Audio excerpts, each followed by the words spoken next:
Exponents? No.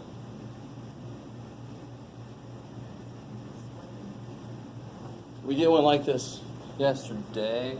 When I see radicals inside of a ratio, I should go, my brain should wander to squaring what exactly? The exponent so it can rational, well, so it can get down. You are completely not allowed to suddenly just square 2/3 does not equal 4/9, right? This is not true. You can't square the top and bottom because effectively you multiply the top by 2 and the bottom by 3. Conjugate. There we go. The other way to get rid of a radical, the legal way, in this case, is to use a conjugate. And then part C, I want to see what you guys try to do. So part A, what's it say? I can't remember. Limit goes to 3? Yeah. Is it 4 squared minus 36 over? X minus 3. Cool. So this one shouldn't be too bad, right? The top factors nicely. What do you get? 4? X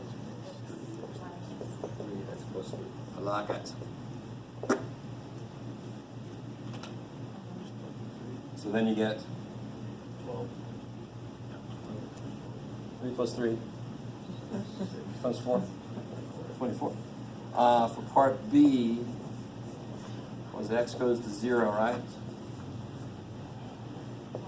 What was it? 3 minus, is it that one?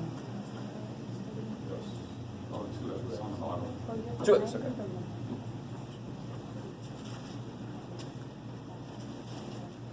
Why would you use the conjugate if it's on the numerator? On B. I love you guys. Oh. The rationalizing the denominator is not some written in stone only thing you can do. So when you learn that rationalizing, you should have learned numerator or denominator. It doesn't matter. Here's a really good example of where you rationalize for a different reason. So the normal reason we rationalize is because it's very difficult to think about this. I can't divide 1 by 1.414 very easily. So if I put the weird shit on top and make the bottom nice, that's a lot easier to think about. So that's the general reason why we rationalize something, the denominator in this case. I can use the idea of rationalization anytime it helps me. Period. Right? So this is not, if this would have been turned over, it wouldn't have been like I'm trying to make the bottom nicer because it's all algebraic anyway, really. So why am I using rationalization on this? In the hopes that when I reorganize this, when I simplify it, it becomes something that I can do something with. I remove the problem, right? So what would I multiply top and bottom by here? 3 plus the Yeah. square root of x plus 9. 3 plus the square root of x plus 9. So then you get limit as x goes to 0. What do you get on top? 9. The middle terms, of course, cancel by design. And I get minus x plus 9, so I get minus x minus 9. The negative's got to go through, right? Yeah. Root something times the root same thing is that thing. There's a minus in front of it, so it's got to distribute. Thank God those go away, right? Over, this is still negative, over 2x. So you get the limit as x goes to 0. What happens there? Oh, 2x times this stuff. There you go. What happens here? Let me rewrite it for us. X cancels out. Yeah, the x's cancel out.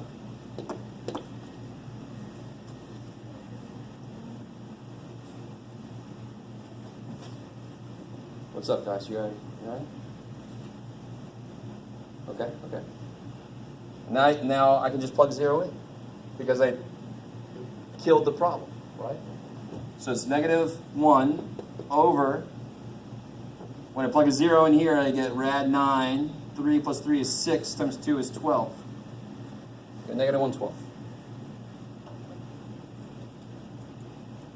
So if you graphed this on your graphic calculator, there would be an open circle, like an open hole. There'd be about as big as a pickle, I think, from yesterday. At x equal negative 1/12, there would be an open hole there. It wouldn't be able to tell you the value of it there. You guys remember that? We looked at that yesterday? Okay. It's just y equals empty space. All right. So no matter if it's on the top or the bottom, if it's indeterminate form with some kind of a radical expression, you use a conjugate. I like it. Because look what happened. Didn't we end up killing the problem? So that's what you're hoping doing that will do. It will get you to a point where you can just eliminate the problem, and now there's no problem. Now I can plug 0 in. Now it's not indeterminate. Yes? So when it says just find the limit by simplifying first, we're just rearranging it to make that limit work. It's never going to be like undefined. Oh, no, it totally could be. If I would have put a squared here, for example, Yeah. I would have done everything I had done, and there would have still been an x on the bottom. So as x goes to 0 of that, it would have been some kind of infinity. In this case, it would have been negative infinity. Yeah, so totally that could happen. Okay. Yeah. Here we just happen to have all the x. These go away, so now I get a nice number. I like it. So what about that third one up there? A very interesting looking one. What was it? 1 over x minus 1 over 4? 1 over 2x minus 1 over 4. Ah, All okay. over 2x minus 4. I'm going to 2, right? Yeah. Okay. So, I mean, the first thing you do, now please, I will warn you. I will warn you right now. I have been known to give a problem like this, but put like a 8 here or something, so it's not indeterminate. So don't start doing algebraic shit to it until you've taken a second to make sure it's indeterminate. Do you see what I'm saying? I really want this word to make sense. If it's not indeterminate, that means I can determine the answer the way it is. Why would I do extra shit to it? So I take a second to make sure it's indeterminate before I start to try to mess with it. Right? Because I'm just adding extra crap on top of what I got to do. Now here, if I put a 2 in, does it become indeterminate? I get 1/4 minus 1/4 over 4 minus 4. I get 0 over 0. Indeterminate. I love it. So what do I do then? Just put undefined or undetermined. Hell no. Algebraic. Otherwise, that would have been the answer for all these. They all start off indeterminate, but then we try to do stuff to it to eliminate the problem. Say again? Prove it? No, what did we do here, for example? We factored. Yeah. What did we do here? Conjugate. Now, what could I do with that? If you saw that in an algebra class, what would you do with it? So we try that, right? Because then won't I be able to actually do something between the two of these, maybe? Multiply by reciprocal. Yeah, so something, yeah. So the limit as x goes to 2, what's the LCD between those? This needs 2, this needs x. There'll be 2 minus x over 4x, all over 2x minus 4.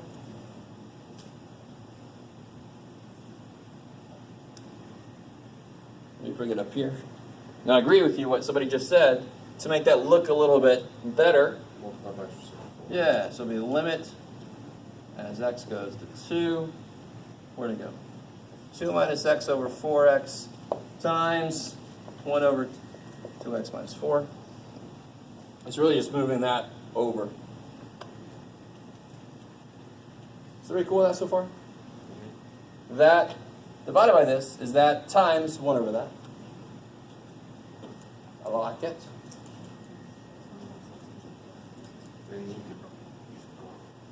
Then what do I do? What do I always do with fractions that are like this? I try to reduce. Yeah.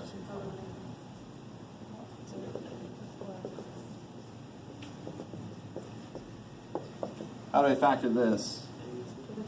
Take a 2 out. These will cancel, not directly though. There won't be a 1 left, there'll be a negative 1 left, because they are negative multiples of each other, right? So if I reduce these, they reduce to -1.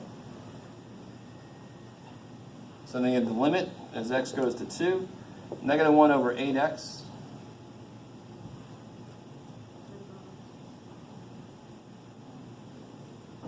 Is that cool? And this equals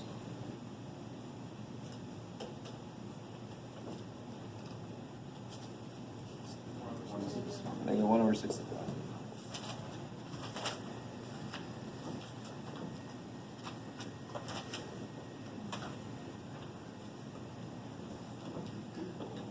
So if I put values close to 2 into this, to kind of check this, I should be getting close to, that's like -0.06.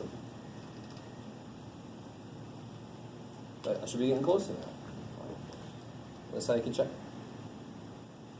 All right, how are we doing so far? I'm trying to cover all the different things you could see, all the algebraic manipulations you might have to do these limits. Factoring, conjugates, and LCD. That's crazy. Those are 3 of the main biggies. Okay. So, let me ask you this. Do you want to cover the next section and then take a break, or you want to take a break right now? Cover the next section. Next session is like. Next section break. You're the first one to say anything? All right. If you didn't want to do that, too bad. Should have spoke up. Okay.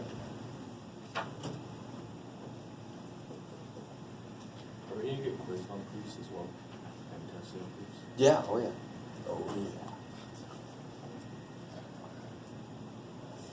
I really don't get as deep into it as I could, which still is deeper than most of my clients.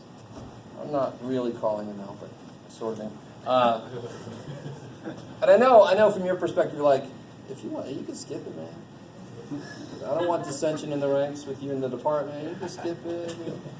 But hopefully, you guys understand it's going to make you a better student later. When I'm like, well, this is the same as this idea. We never talked about that idea, so it doesn't make any damn sense still. Shit.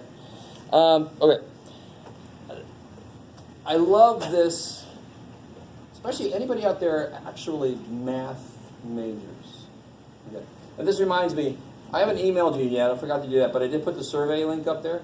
So I'm going to email you later, remind you. Go to the website, click the link for the survey, fill that out. It should be very, very quick. Right, it's not long. It helps me figure out where you're coming from and where you're going to, right, in terms of your courses and your majors and stuff. This is a beautiful baby step into proofs. And we're not going to get that deep into it. It's going to feel like we're cheating a little bit, like these kind of proofs do. It's what's called a construction proof. We construct what we need and then we use it. It's kind of nice, right? When you guys are like, I don't know, it sounded nice, Jeff, but I don't think it's going to be exactly that. So they say this earlier in the book. If the limit as x goes to a of f of x is L, if that is true, then what must happen as x gets close to a?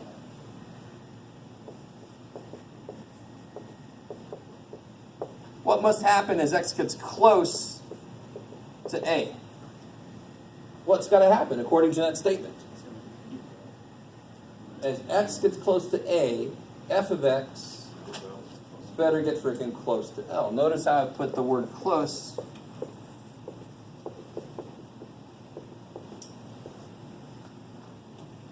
In quotes, because that's the important word, right? There's a weird phrase called "in the neighborhood," right? This is a mathematical phrase. In the neighborhood of A means A plus H, A minus H, just close to A. Aw, you're in my neighborhood, right? And that kind of starts to deal with the idea of close. What close means is if somebody said, I want you to be within, I might as well just use the actual thing, within epsilon. Epsilon is just some number. yummy. Within, so creepy. It's like Silence of the Lambs. Silence of the math. I want you to be within epsilon. Epsilon is just like 0.1, 0.01, 0.001. If some of you guys are going to be future engineers, anybody? You're going to have the idea of being within a certain tolerance or something else. So you use that same symbol sometimes for tolerance levels. I want you to be within epsilon. I want you to be this close, within epsilon of L. Then I can figure out, if I can say, okay, that means, this is me. Okay, that means I have to be these values within delta of A. All right, let me give you a visual of what's going on. I have to be able to do this. If that truly is the true limit, somebody can say, I want your outputs to be within some really small neighborhood of L. So I should be able to figure out a small neighborhood of A that will cause that to happen. So if f of x truly has a limit of L at A, then that means somebody can say, I want you to be within epsilon. You guys see that so far? That's what within epsilon of L means. Then I can say, okay, that means I'd have to be within delta of A. Do you guys see that? Do you guys get the idea? If L isn't my real limit, then somewhere that becomes impossible. They can say, I want you to be this close. I'm like, oh shit, I'm wrong about L. If I thought the limit was here, and they want me to be within so much, if I think this is the limit, and I try to do this whole thing, I'm not even around frickin' A anymore. I'm totally wrong. So this will only work if that really is the limit. So let me formalize this a little bit more. Is everybody semi with me so far? I mean, on the surface of this is what frickin' limit means. It's got to be what it means. As I get closer to the value of the inputs, it better be getting closer to the outputs. So somebody can say, I want you to be this close. And I'm like, okay, no problem. I want you to be this close. Okay, no problem. It's like, holy shit. He keeps upping the challenge, and I'm like, I got you. Right? Can't like it. So if I used values up to here, then am I still in here? No, I'm like way the freak out, right? So if he gives me this much, I got to go, oh shit. If he gives me this much, I got to go, oh shit. And I can always do that if that really is the real limit. So where do you get me so far? Right, so far you're like, okay, don't go any further. I am. All right, so to formalize this a bit, what does this mean? How do I measure distance? Like this. And actually, let's bring epsilon into this too.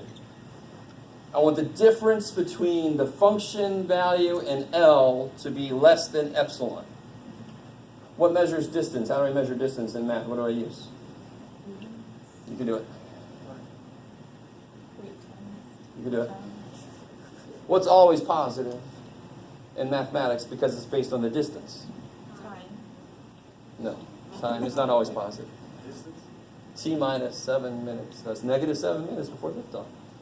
Absolute value, right? You guys are like, oh, I didn't know you meant, right? Absolute value, isn't that why it's always positive? Because it's how far away from zero you are? Blah, blah, blah. So I want the distance between the function value, the function and the limit. So the outputs and the supposed limit, I got to have it to be less than epsilon. So that's just formalizing that request in math, translating from English to Mathish. So that captures this. Now what about this next part? This is my response. This is what I have to be able to do given that request. I want the distance between my x values and A to be less than delta. So it's just going to be, what do I want? The distance between what? The distance between my x values and A to be less than delta. So really, I've kind of written, if this, then this. So I need to find a value for delta given some challenge of epsilon that will cause this to happen. And if it's the real limit, I can always do it. And you're still like, I understand. You're like, I don't know what the shit that's going to look like. All right. So here's how this works. This is the part that feels like cheating. Let's do an example, specific example. Let's do something relatively simple, just to get the feel for this. I'm going to take this away, because we captured the math of it over there.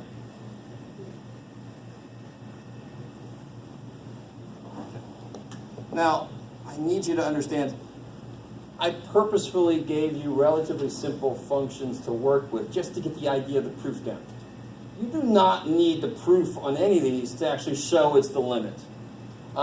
You could use the ideas to do more freaky things that require this to show things. And we're going to use the results of this later this semester in different ways. Right. So it's the same thing as a word problem. I love my algebra students. I tell them, okay, you get the right answer to a word problem, but you don't use any algebra. That's like being in driving class and walking to your destination saying, look, I should pass. I made it. Right? So you could do it. So for example, given f of x equals 2x minus 3. Prove using epsilon delta that the limit as x goes to 2 of 2x minus 3 equals 1. So the purpose of this problem is not to go, yeah, I could put a 2 in, I'd be done. No, the purpose of this problem is to get used to the proof format. I know you could just put a 2 in and get 1. But it's so simple so that it's only the proof stuff that's really freaky, right? You already know what the answer should be. This should work. Is this true? Yes. So now we're going to prove it using this, right? And it's just getting used to how the proof kind of flows, right? So I know it's really frustrating for students when you take algebra and you're like, I already knew the answer is 20. I can just look at it and tell it's 20. Like, well, I didn't see any algebra. Like, why do I need it? I got the answer 20. It's because this is algebra class. That's the purpose of the class, is to learn algebra. That's our purpose of this class, learn calculus, and calculus involves proofs and theorems and so forth. Okay. So here's how this works.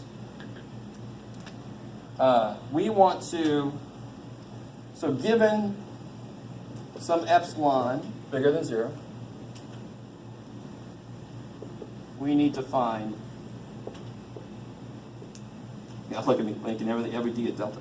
We need to find delta such that if x minus 2 is less than delta, then 2x minus 3 minus 1 is less than epsilon. Let me let you write that, look at it, see how it jives. What section is this? 2-4.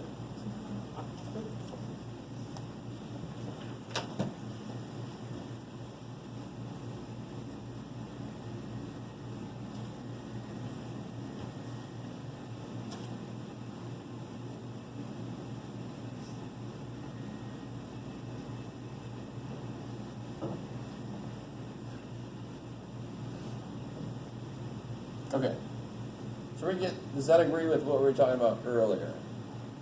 They want, yes? Is that top one at delta, the less, like after the less than sign? This one, yes. Okay, I thought it was a side, so I was like, My deltas, depending on what I'm thinking at the moment, they look very different. I don't know. Yeah. It's sort of like, have you ever taken statistics? You got the sigma, you got fat sigma, you got a skinny sigma. My students just start writing R's. I'm like, oh, shit. All right, is everybody? So my challenge is to make the function values close to 1. How close? This close. I need to be able to find a delta for my inputs that makes that happen. So I need to make this so small that the outputs are contained within that. That's the beautiful idea. All right, so how does this actually work concretely. Is that still going? Mhm. Sweet. So when you do a little side work, this is the part that feels like cheating. This is the construction step.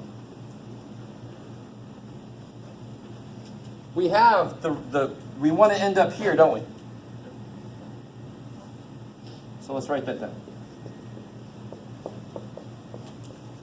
This is why it feels like cheating, because we start with the end. But very often you guys do that all the time. I mean, I know I did as a student. I'm like, I got so far, I looked up the answer, I tried to work them like this. Yes, I mean, come on, everybody. Right, if you haven't done that, I don't understand you. Like, you're like, yay! And you like the whole thing then. So we're going to start at the end, and then try to connect it to the beginning. Something we're kind of used to a little bit. Can I simplify the inside? Yeah. Yes, what do you?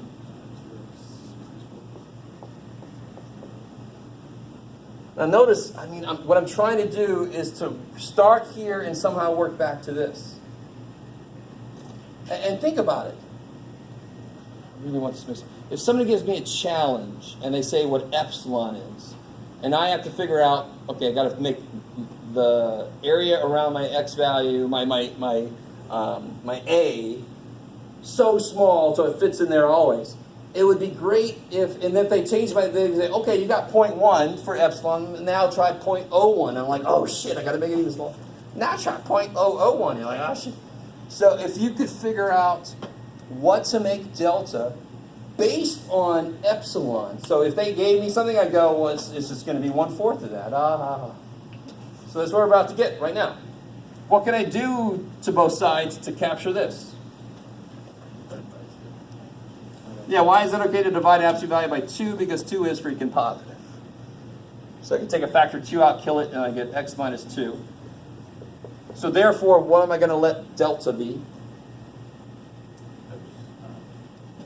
Epsilon divided by 2. So somebody comes along and says, oh yeah, you think this? Really? So I want you to be within 0.1 of 1. I'm like, all right, I'm going to make 0.05. Oh shit, it worked. Oh shit. Right, I'm just going to cut their epsilon in half. I'm going to make it... Is that cool? And of course, anything less than that would work still too, right? That would make it even better. Oh, and then you're really fitting there. Maybe.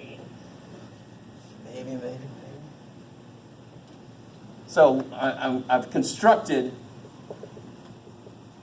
delta equal to epsilon over 2. This is side work.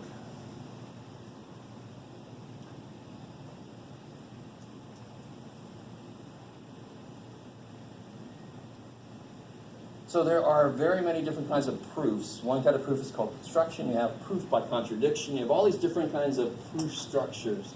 This is a very, very basic construction type proof. I constructed delta. I worked and I just made it. And there it is, right? So now I come back. Now I got to finish out the real proof. That's just side work. That is not the proof. That's side work. Let delta equal epsilon over 2. And notice, look at this statement. We need to find delta such that if this, then this. So let delta equal epsilon over 2 if x minus 2 is less than epsilon over 2. Now here's the funny part. This is why this is really not that big of a deal, this section, to be honest. But it's a beautiful little kind of step. You just undo everything you did over there. Because to prove it, what do I have to start? Here. Where do I have to end up? Here. Right? So I just undo everything I did over there. I just do all that backwards. Given epsilon greater than 0, let delta equal epsilon over 2. If x minus 2 is less than epsilon over 2, then 2x minus 4 is less than epsilon. 2x minus 3 minus 1 is less than epsilon. Done. Given some epsilon, I let delta be this. So does it work for any epsilon somebody can give me? Yes, because I can just always cut it in half, whatever they give me. Normally, epsilon is considered to be very, very tiny. It actually has no restriction on how big it can be, but we normally consider epsilon to be really small, really close to 0. So I give you another example on, did I give that out yet? Yeah, that's the one I ran out of. Yeah, is that this? Yeah, so at the bottom of that, I give you another example. A little more interesting. That's the first one we did already. We figured out the limit was 24, so I kind of go show you what the proof would look like for it. Little side work is over there. Not a big deal, in my estimation. All right, so you guys, let's take a break. You want to take a break? If you don't, I don't understand. Let's take a break. Come back. Let's say 15 or 20 past. Which one? 20. All right. We'll leave a little later. That's okay.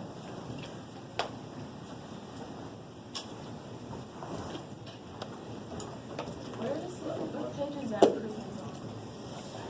So 2.4. It's in section 2.4, and let's see. They have an example on page 107. They have an example on page 108. Yeah. So their step 1 is the side work I'm talking about, and their step 2 is the actual proof. When they do it in the book, there's like they have a step 1. I think. Let me see if they do it in step. Blah blah blah. No, example 1 is not a go. I'm sorry. Example 2 is the proof. They have a step 1, which is what I call side work, and then a step 2, which is the proof. So example 2, if you look at that, page 108.